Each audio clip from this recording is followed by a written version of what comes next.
I don't know if it's appropriate.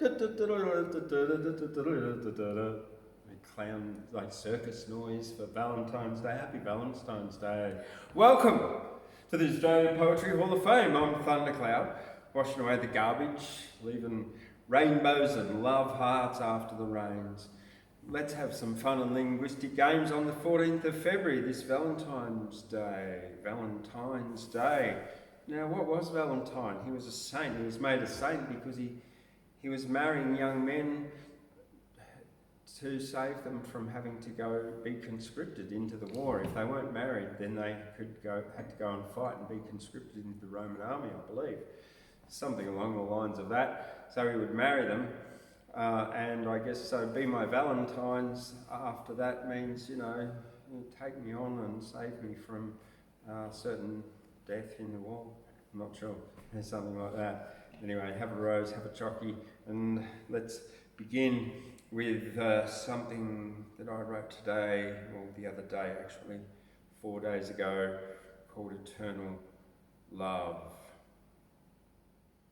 Not a tree, not a Christian, Muslim, Jew, nor a bumblebee, not a religion or socio-cultural system, neither southern, northern, nor eastern, nor western, never broken nor beaten, spring from the life of one and the unity of two. Breathe deep. Feel me.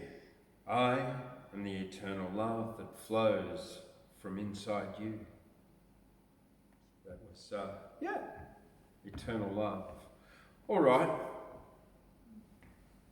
There's Henry Lawson up there.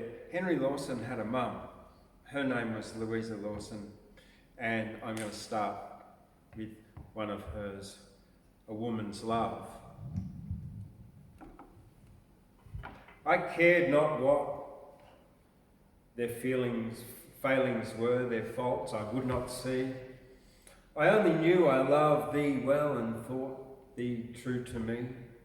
I shunned amidst life's busy crowd those who would defame. For it pained a trusting heart to hear men idly blame. I would not heed when meddling friends would whisper aught of thee. I thought not one so seeming true could e'er a traitor be. And then they knew no of thy tone of love and fond caress, that would my soul responsive move with its great tenderness, nor how my hungry, aching heart craved the kind world or smile that did my thoughts despondent groan from my sad life beguile. They knew not, nor mortal shall, all thou hast been to me, but I forgive thee all because thou once wert true to me. Now that was Louisa Lawson. We're going a fair way back in time then, but I really would like to jump forward now into a more recently departed poet, Candy Royalle, and her poem, A Trillion Tiny Awakenings. And just so to understand where she says non-profit, it's spelled P-R-O-P-H-E-T, not P-R-O-F-I-T, not profit as in monetary gain, but prophet as in prophetic. So this non-profit. A Tiny Trillion Awakenings by Candy Royalle. Listen to this non-prophet, this high priestess of poetry. No more hatred, just love. We are pure love. We are pure love.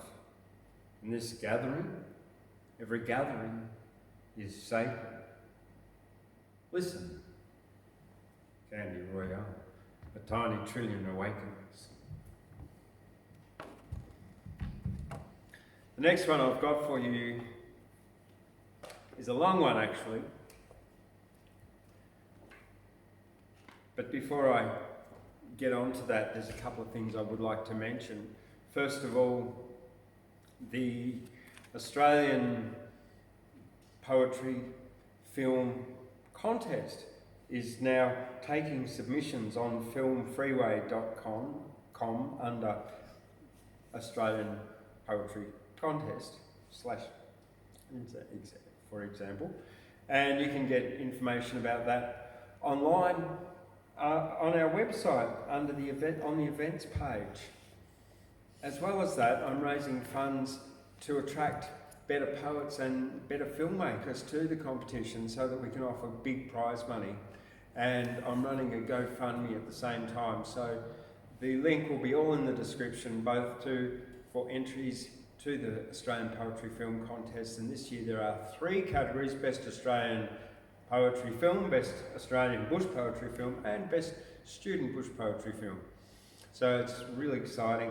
Entries are open all the way up until September for late entries, and then there's a late entry category right to the end, almost to submission date, where we'll be holding the event in November in conjunction with the Poets on the Mountain Festival up here in Guyra. All right, and as well as that, well, we have scored Gwen Ashton, the amazing blues guitarist, is coming to Guyra on his Mojo Soul Tour, the 27th of March, 7 p.m. Tickets are available for booking on our website and through Tribe Booking, and it's something that you really don't want to miss out on. Gwen Ashton is Mojo Soul album launch tour coming to Guyra very soon. Get your tickets and don't miss out. All right, now I've got the poem that I promised you, the very long one. Now, you'll see in front of me there's a photo, a very old photo of an old bark hut with a lady out the front waiting. This was Australian anonymous poetry. Just not sure who wrote it, maybe Oceana. The old bark hut. In an old bark hut on a mountainside, in a spot that was lone and drear, a woman whose heart was aching sat, watching from year to year. A small boy, Jim, her only child, helped her to watch and wait, but the time never came when they could go free from the bond of hate. For McConnell was out on the mountainside living without a hope, and seeing nothing before him now but death by a hangman's rope, hated and chased by his fellow men to take him alive or dead. An outlaw banned by the world was he, with £500 on his head. A message had come that evening which said, "Now Jim, you mustn't wait. If you want to save your father, or, by heaven, you'll be too late. He's out at McKinnon's Crossing, they say. The tracker's rough, old man, but if any here can do it, why, it's you and old Darky can." And Jim knew well what the message meant as he brought his horse to the door, while away through the gathering darkness came the sound of the river's roar. But the brave little heart never faltered as he stooped to kiss her goodbye and said, "God bless you, mother dear. I'll save Dad tonight or I'll die." The old horse answered the touch of his hand, and he galloped away from the door. He seemed to know 'twas a journey for life. Well, he'd done such a journey before. Out from the firelight and through the rails, out through the ghastly trees, while all the time the warning roar of the river came back on the breeze. Steadily down the mountainside he rode, for his course was plain, though his heart was heavy, though not with fear, but because of that brand of Cain. The boy thinks over his mother's last words. I'll love him as long as I live. He must have time for repentance on earth, but surely God will forgive. As he glanced back over his shoulder there, she stood by the light of the door, trying to pierce the darkness in vain, thinking she'd see him no more. Then as he looked, she bowed her head and slowly turned away, and the boy knew that the noble wife had knelt by the bed to pray. Mile after mile, hour after hour, and then just ahead, shining and white, was the foam of McKinnon's Crossing. What a jump for old Darky tonight. And then Jim thinks of the long, lone years and the hopes that are crushed and dead, and a woman whose heart is as true as steel, as true as the day she was wed. As she loved him then in the years gone by when the future held promise in store, so she loved him today when the future held naught but death by his country's law. Jim pressed his knees to the saddle flap and tightened his hold on the rein. They had jumped the river last summertime. How he hoped they would do it again. Then a voice rang out through the darkness there. Hold now, hold, stand still. We know you, lad, it's too late to run. Hands up or we'll shoot to kill. Then he knew that the police were around him. In the darkness they moved to and fro. For an instant he pulled on the bridle rein, but he promised his mother he'd go. And he thought of the poor, sad woman alone, kneeling in prayer by the bed. So he loosened the reins on old Darky's neck and rushed at the river ahead.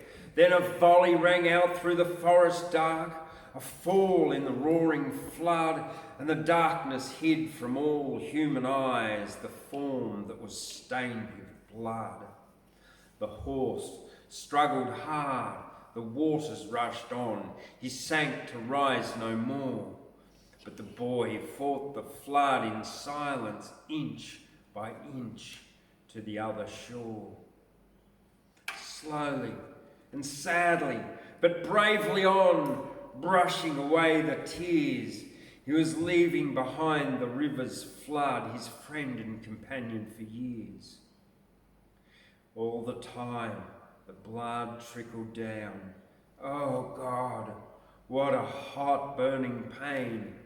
And he knew he was doing his duty clean. He would never come back again. Staggering in through the yielding door, into the cold, dark room where his father lay, and the faint firelight showed through the ghostly gloom. The bushranger sprang to his feet in alarm and levelled the gun at his head, and his loud voice demanded, "Who are you? Speak quick or you are dead." And then a weak little voice made answer, "It's me. Mother sends you a love. The police are back at the crossing now, so clear out and meet Mother above." Then McConnell placed his gun by the wall and knelt on the cold, hard floor, and somehow the tears came rushing down as they never had before. His arms went around the brave little lad. He nursed his head on his breast. He seemed to know that the end was nigh and Jim would soon be at rest. And the boy was speaking feebly at last. "They shot me back at the creek. And old Darky's dead and gone, Dad. And oh, I'm so tired and weak."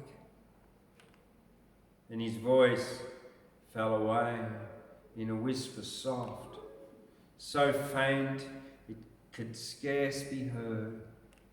"Oh, Dad, clear out. They're coming fast. Tell Mother I kept my word." Quickly in the silence the police gathered round. They'd captured the beast in his lair. The outlaw sat with the boy in his arms. He seemed not to heed nor to care. He was thinking now of the seed he had sown. He was tasting its bitter fruit. When Sergeant stepped to the door and said, "McConnell, bail up or I'll shoot." Then the sergeant placed a lamp by the door. The rifles gleamed out in the light. But the outlaw said, "Sergeant O'Drady, let's have no more shooting tonight. You can take me now to the judgment seat, as God has taken this lad. You died to take my life, you men. He died to save his dad. I want you to help me dig his grave, and perhaps you'll say a prayer. Then you can take me and hang me dead. It's me wife, or I wouldn't care. Carefully now. Oh, thank you, men. Lay him as best you can."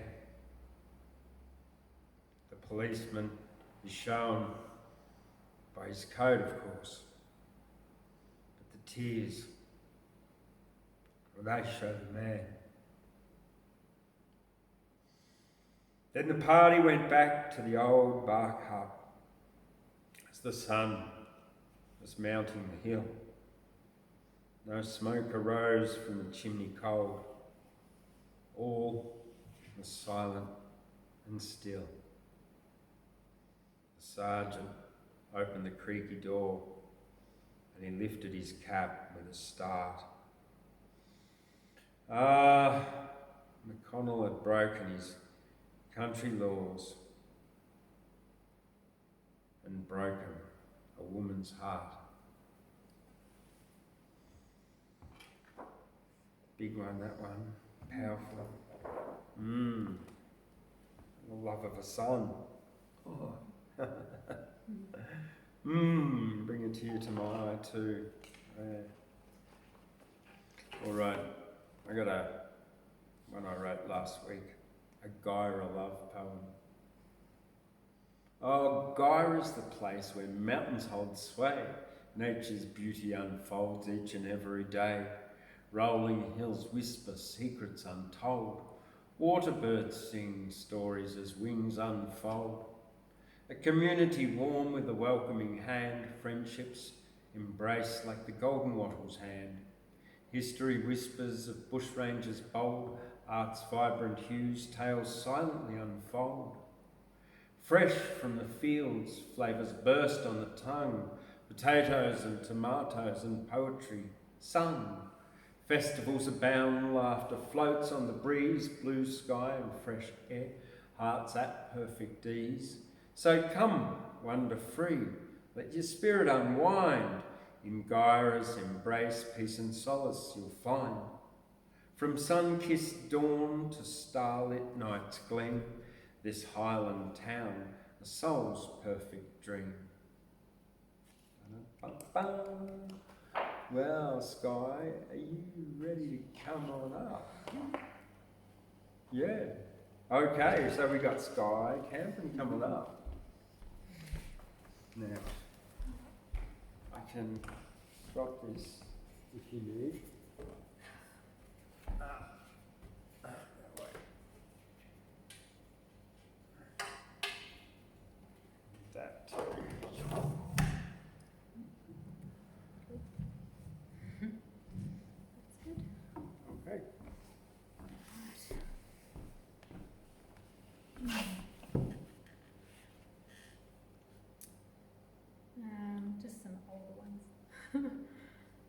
Riding the spark. I look over that day, look over your way, smile, I felt it. I look over that day, look over that your way. The smile I felt, it did show.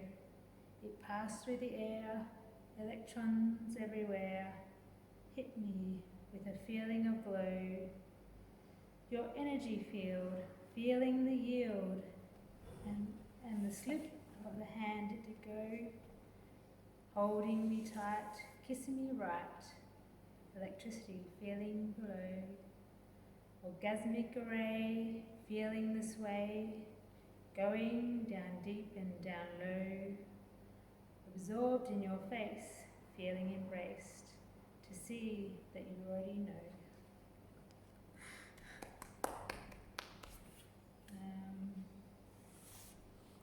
Connection ignite. The touch of your hand feels so right. Sensual kisses delight. Your eyes, they connect with the same they reflect. Connection of spirit divine. Our souls, they look to align. We are the ones of a kind, healthy of body and mind. Craving your energy, excitement within, time standing still as our bodies touch skin. To be in your arms, that I miss, and your cute little Eskimo kiss. And I'll just read one from Mollie McNutt, Australian Songbird.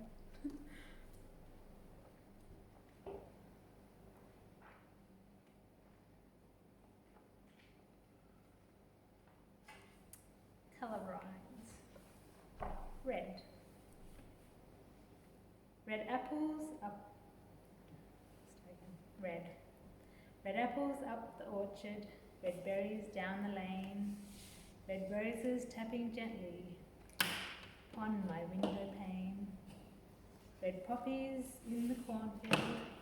Red down on robin's breast. And red clouds when at nightfall, the sun sings in the west. When red fire to keep us cozy, when summer's warmth we miss, but best of all, red rosy lips, when baby wants a kiss.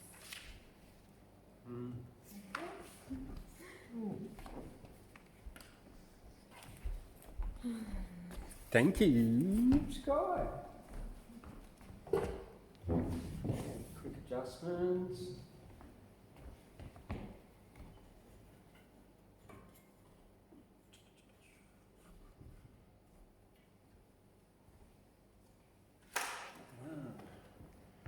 Ooh. Well, love, boat. Remember that? I don't know, that was a TV show. I wasn't really allowed to watch it. It was sort of like not in my league. I wasn't really interested. But I have got two books. So I've got Love in Nimbin and Lust in Nimbin. And when I wrote those, I was living in Nimbin, of course. And I was thinking, what's a good title? Nimbin's all about peace and love. I thought, well, once you get there, yeah, well, it's like everywhere. There's this kind of duality, a yin-yang kind ofness. And so over the first year, 2017, of my poetry writing, I ended up with quite a lot of poetry, and it wouldn't fit into one book, so I put it into two, Love in Nimbin and Lust in Nimbin. And where did I get the idea for Love and Lust in Nimbin? From, well, Fear and Loathing in Las Vegas. What's the opposite to fear? Love, I guess. Loathing, lust. Yeah, loathing is like this disgust, and where you're pushed away from something, and lust is where you're drawn to it, like uncontrollably, with both in a kind of a way. So anyway, check them out on Amazon, because you can buy them, and you just don't have to listen. Then you can read them, or you can buy them here if you want to get, yeah, as well. But Amazon will do. Give a big thanks, big shout out to Jeff Bezos out there for providing such value through his giant company and making it easy for me to sell my books anywhere in the world. Yeah. Okay. Love. Anyway, this was the title poem written at the end of the year when I decided to publish this on the 26th of February 2018. So, yeah, about 6 years ago almost. Love and lust in Nimbin. It could have been apples and a peas, or sleeping on a doorstep smelling of blue cheese. Love and lust in Nimbin. It could be living in a human zoo, or angry fascist bully boys. Oh, rainbow hippie spew. Love and lust in Nimbin. It could have been Aquarius and peace, or OD on a Saturday morning. Communes, cannabis and trees. Love and lust in Nimbin. Our eternal dream time too, and songs for our corroborees and our widgeable Wabu ancestors too. Love and lust in Nimbin, it's what came to my mind. I'm living in the country, I'm eating peaches all the time. Love and lust in Nimbin. Take a peek inside. You'll buy this little book and you'll love it. You'll decide. Yeah. Okay, Love and Lust in Nimbin. Yeah, check them out. There's also Jane Bunk's Peaceful Protest in Nimbin and Poetry to End Prohibition. All four of them available on Amazon as a Kindle too, which is even cheaper. Then you can stick it on your Kindle thing and read it without actually buying the paper copy. That being said, a paperback book is 3 times as efficient as an ebook, because a paper book lasts for a very long time, gets read by many people generally, and if it's read by more than 3 people, then it's definitely more efficient than an ebook. And an ebook generally only gets read once by the person who purchases it. Doesn't get passed on like a paperback or a paper book. So that's an interesting thought. Get paper books. They use, believe it or not, less resources than an ebook. Gyra's Beauty, that's next. Oh, this is in a limerick form. But I think I'm going to change that word for the paddocks, the fields to fields, meadows to fields. Yeah, all right. Oh, in Gyra's quaint, peaceful space lies a charm you can't easily trace, where the hills meet the sky and the winds whisper by nature's grace in this serene place, where the clouds paint a canvas so wide and the valleys in beauty abide, with each sunrise a sight bringing joy of pure delight, in Gyra where dreams coincide. The fields a verdant embrace, where wild flowers bloom with such grace, streams murmur softly near, calming every fear, in Gyra a magical place. From the mountains to fields that unfold, there's a story that's ancient, untold. Gyra's heart ever strong, in its rhythm a song, a symphony of wonders, behold. Yeah, that's my Gyra poem. Now, I'm done here for now, and I'm going to invite Gabriel up to come and do his poetry and read what he's got for us. Welcome back.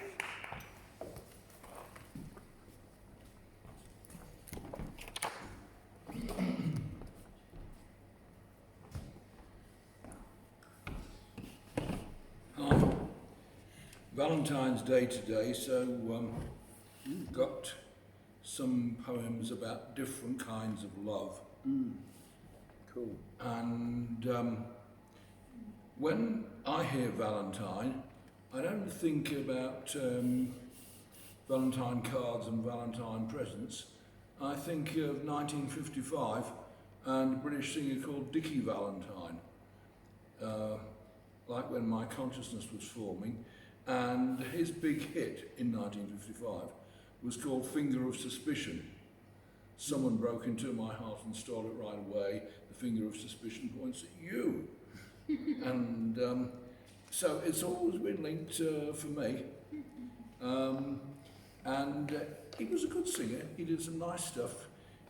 He did a good version of Mr. Sandman, mid-50s. And he looks like Ray Liotta, or rather he did all that time ago, because they're both dead now, including Ray Liotta. So my first one is a sort of love poem, but not from exactly my point of view or the woman's point of view, but an attempt to be both. Here we go. It's called The Folly Tree. He loves her too much to leave. She needs the person she thinks he is. He uses an ever finer chisel to sculpt his character for his script. She plants him in her garden. He plays the part of a churchyard yew. She sleeps beneath its canopy. His sap falls in, goes underground, emerges through flowers in distant fields while she sleeps. He can't leave and so returns. When she wakes, every day until she dies, perhaps the tree will live on. I haven't read that one before. There's another one I haven't read before. This is one I wrote about 35 years ago, in like early middle age, when I was looking back on my love life and deciding that there were aspects of traumas that I brought on myself that I needed to face, and this one is trying to put it into words. Here we go. It's called Rhyme Pit, although it's not in rhyme, of course. Over 50 years have passed since the Belsen burners closed. The Holocaust is still denied, and harping is opposed. Poets have not loudly cried, and Babi Yar was fast. I was born too late to share the evil pain too deep to bear, or some of it rhymes. My first response when I was told was to run to some next world, my second in glory to unfold, a moment of cleansing light. But at last I made myself a pie without a filling. Of course I rose and fell for love, and called this dream awakening, to catch love's speeding cosmic bus, only one hand in only one glove, covering a mistaken ring. Then soon after, my bus crashed. I disembarked, numb to mundane years. Love's memory became my little shower, my memory a little knower. Never look back, quickly rationalize, quarantine. Only now do I begin to move my hand toward the fire I lit 30 years back and try to speak of it. I lost some property on that bus and need to give a clear description if I ever expect to see it again. And the next kind of love is when you look back on your life and find the things that you regard as big highs. So love of your best memories. I've done this one before, but you may not recall it. This is called Holy Holes. When I look back over all my years to warm my soul by fires still burning, I first recall the era's songs and not when luck was turning. Why do some songs still warm and soothe, though life itself was largely strife? They still have the power to move, never inside my actual life. My deepest, warmest memories are on the banks of my life's river. My river life that meanders still, I must swim there as I shiver. Frog, not fish, I jump ashore. From time to time outing.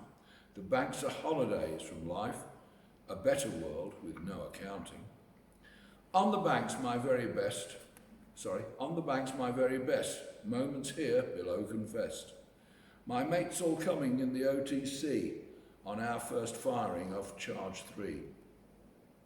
Half out of life, with mouth all mute, my legs in untangling parachute. Only once, one trip on acid, rolled my soul soil flat and placid. I felt I'd never seen real flowers when shown the orchids of Tanglin Towers. Suns lit up and I cried unbidden as our bus passed through Dovening Yidden. It's in the Orthodox Village of Jerusalem. From China's Westlake, I still can see a real partridge in a real pear tree. One dance in Zhuhai, going there again next week, moving mad, was better than all the sex I'd had. In the occasional holy place, I really felt a state of grace. For these 8 memories I give thanks. This frog can sometimes reach the banks just outside life's dark flowing brook, not stained by its depressing hook, moments making life worth living, though not what daily life was giving. I think of them as holy holes through which we can feel our souls.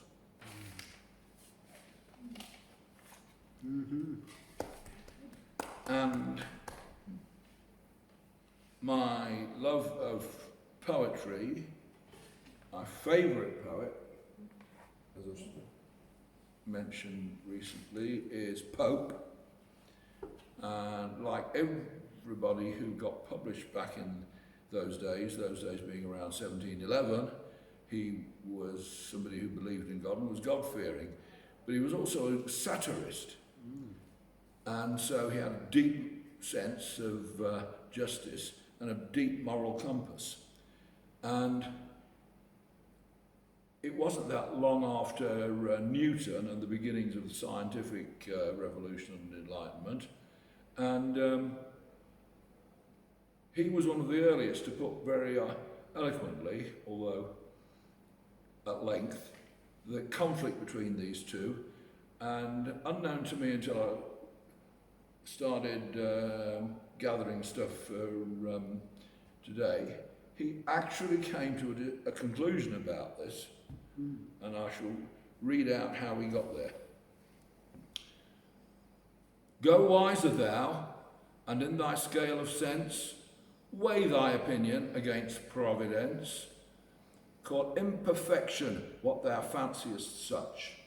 Say, here he gave too little, there too much. Destroy all creatures for thy sport august, yet cry if man's unhappy, God's unjust.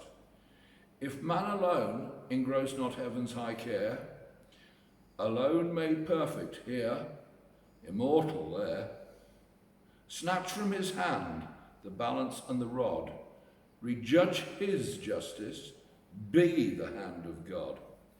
In pride, in reasoning pride, our error lies. All quit their sphere and rush into the skies. Pride is still aiming at the blessed abodes. Men would be angels, angels would be gods, aspiring to be gods if angels fell, aspiring to be angels, men rebel. And who but wishes to invert the laws of order sins against the eternal cause? Ask for what end the heavenly bodies shine, earth for whose use? Pride answers, 'tis for mine.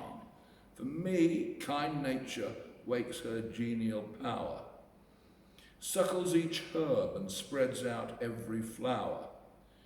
Annual for me, the grape, the rose renew, the juice nectarious and the balmy dew.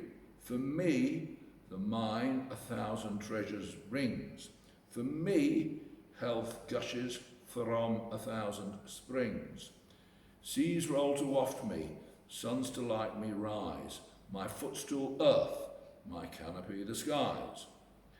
But errs not nature from this gracious end, from burning suns where livid deaths descend, when earthquakes swallow, or when tempests sweep, towns to one grave, whole nations to the deep. No, 'tis replied, the first almighty cause acts not by partial, but by general laws. The exceptions few, some changed since all began. And what created perfect? Why then man? If the great end be human happiness, then nature deviates, and can man do less? As much that end a constant course requires of showers and sunshine as of man's desires, as much eternal springs and cloudless skies, as men forever temperate, calm and wise. If plagues or earthquakes break not heaven's design, why then a Borgia or a Catiline? Who knows but he, whose hand the lightning forms, who heaves old ocean and who wings the storms, pours fierce ambition in a Caesar's mind, or turns young Ammon loose to scourge mankind. From pride, our very reasoning springs, account for moral as for natural things. Why charge we heaven in these acquit? In both, to reason right is to submit. Better for us, perhaps it might appear, were there all harmony, all virtue here, that never air or ocean felt the wind, that never passion decomposed the mind, but all subsists by elemental strife, and passions are the elements of life. The general order, since the world began, is kept by nature and is kept in man. What would this man? Now upward will he soar, and little less than angel would be more. Now looking downwards, just as grieved appears, to want the strength of bulls, the fur of bears, made for his use. All creatures, if he call, say what their use, had he the powers of all. Nature to these without profusion kind, the proper organs, proper powers assigned. Each seeming what compensated, of course, here with degrees of swiftness, there of force, all in exact proportion to the state, nothing to add and nothing to abate. Each beast, each insect happy in its own. Is heaven unkind to man and man alone? Shall he alone, whom rational we call, be pleased with nothing, if not blessed with all? Now I'm going to skip to the conclusion.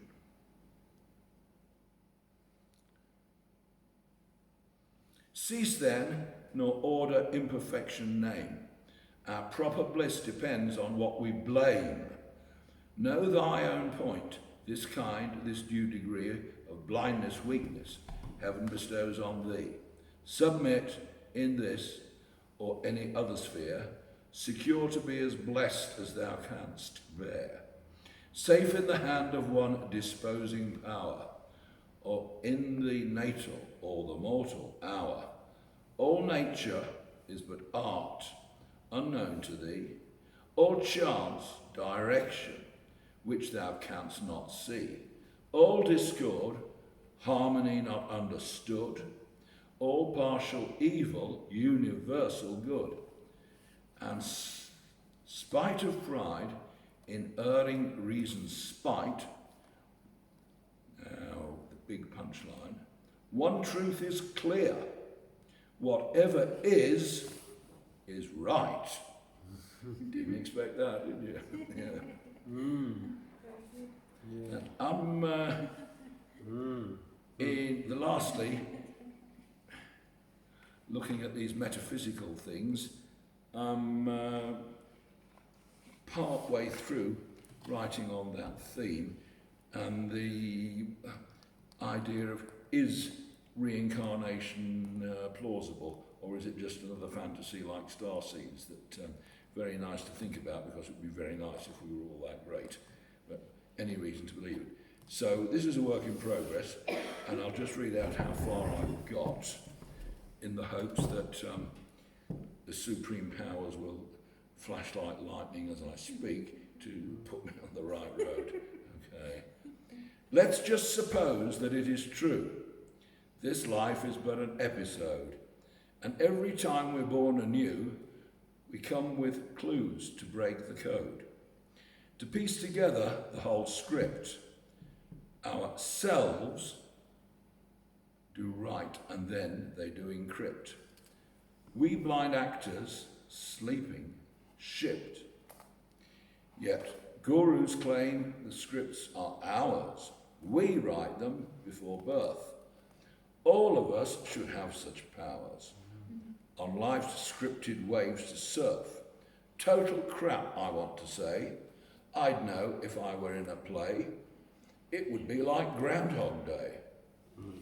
Guess. No, gurus say you are not you. You're really an eternal soul. Wake fully up, you'll know it too. Arise, you spiritual prowl. It's easy, just get struck by lightning. It's not really all that frightening. It's worth it for the great enlightening. So, good, I'm getting emotional reaction. That's a lot today. So,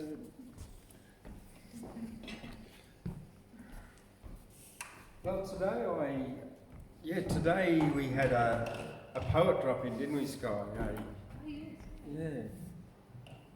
Yeah, his name was Michael, and I'm about to find his stuff here on Facebook, so you'll have to excuse me because I did ask him his permission.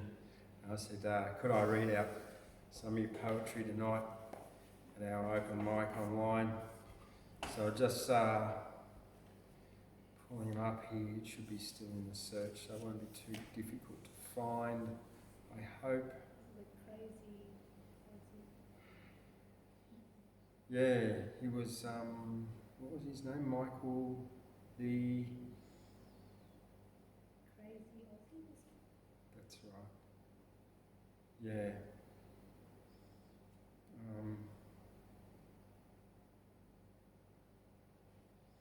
Yeah, gosh, what was it? Michael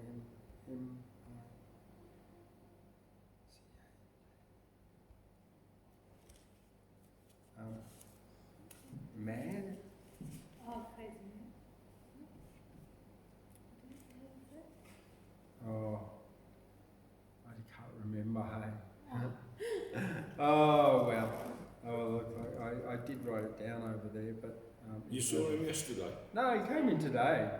There's a guy who They came... called him Michael Valentine then, did you find out? You wrote it down there. I did write it down over there, yeah, but I think once I found him on here, Yeah. then I, yeah... Well, it's Valentine's Day today. It is Valentine's Day, yeah. And you can put in a correction next week. I can, yeah, absolutely, yeah. Anyway, I'll just get on with reading what I was going to read of my own stuff. All right, here we go. Oh, well, this was one that I wrote last year, 12 months ago. And it was Happy Valentine's Day to all the single men, as I was single at the time. Happy Valentine's Day, and I'm happily married to me. I can eat ice cream if I want for breakfast, lunch and tea. But I don't. That's self-responsibility. I love this body, strength, speed, balance and agility. And to grow very old and always have good health. Avoid the pollutants, practice preventative health. Happy Valentine's Day, I'm in love with myself. But I admit it gives me a reason to look after my health. As a father, I can set an example for my sons to follow. Be in the 1% sample. Push on. Stay strong all life long. We only get one shot at life. Let's make life healthy all lifelong. Valentine's Day. This is what I'd write in my card. I love you, but you could always go the extra yard. There's always room for improvement. 1, avoid distraction. 2, recognise when anxiety causes inaction. 3, stay open. Avoid joining factions. 4, have more positive human interactions. 5, focus on execution of goals with actions and plans. 6, personal growth and achievement are the responsibility of a man. 7, stand tall and straight. 8, daily breathe and meditate. 9, your daily exercise regime is currently great. 10, eat less bread. Feed your head. If you do all I've said, you'll be healthy until you're dead. Happy Valentine's Day to me. You are free to be what you want to be. Happy Valentine's Day to me. That was written 12 months ago. And, oh, well, hey, we all love Vegemite, don't we? But we also love the planet, of course. So we've got a bit of poetry here with a bit of prose in the middle, a bit of tongue-in-cheek. Yeah, let's go. Vegemite and pollution. I washed my knife with water and Vegemite washed down the sink. Now I think the ocean ought to taste like Vegemite, I think. So washing my knife with water and watching the Vegemite flow down the sink made me realise just how important it is to keep our oceans clean. If only everyone could experience this simple act of washing the dishes and understand Vegemite's impact on marine life, perhaps they too would feel compelled to take action against pollution from Vegemite. The verse continues. Vegemite cars and Vegemite beer drank in bars, Vegemite guitars polluting Earth, Venus, Jupiter and Mars. Only one way forward is to bring a solution to the insidious creep of Vegemite pollution. Prohibition won't work. It can't be cancelled or banned because Vegemite's loved by all across the land. But I've one answer, and this is no pipe dream. Everyone must lick their Vegemite knife clean. Thank you very much. Yes, so just be careful, you know. You don't want a Vegemite flavoured ocean. All right, well, thank you very much for joining me tonight. Everybody loves Vegemite, I'm sure, and those who don't, well, they love someone else, probably their taste buds. Yeah. All right, well, don't forget to give it a thumbs up and a comment and whatever else. Do you want one more poem? I can give you one more. Sure. All right. All right. Where am I going? Will I do this one? Maybe I did this last week. I don't know.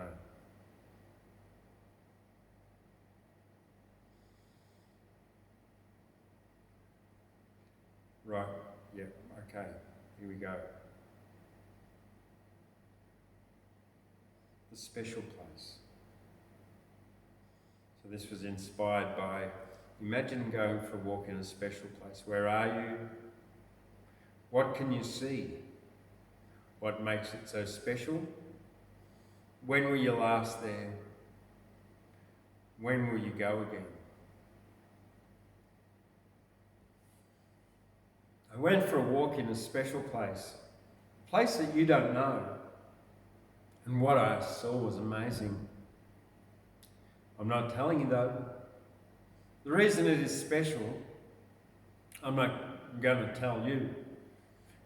When I left the place, it was 1:45.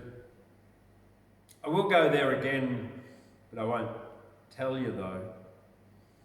If I drew a sketch, then of course you'd know. It's big and open, there are wide blue skies, kangaroos, ducks and emus, plus a hell of a lot of blowflies. But I will show you my special place. It's sitting under a tree where there is wide open space. If you'll just come with me. Yeah, all right. Thank you very much. It's still a mystery. Well, yeah, thanks for coming tonight. Thank you for your poetry, everybody, and thank you for joining us out there on YouTube. And thank you for giving it a thumbs up and leaving a comment, because that helps the metrics and it helps other people discover the wonderful poetry that we produce here in Guyra and in Australia. Good night. See you later. Oh, lots of love. Happy Valentine's Day. Boom. Oh. I need a boom. Boom. Boom, boom.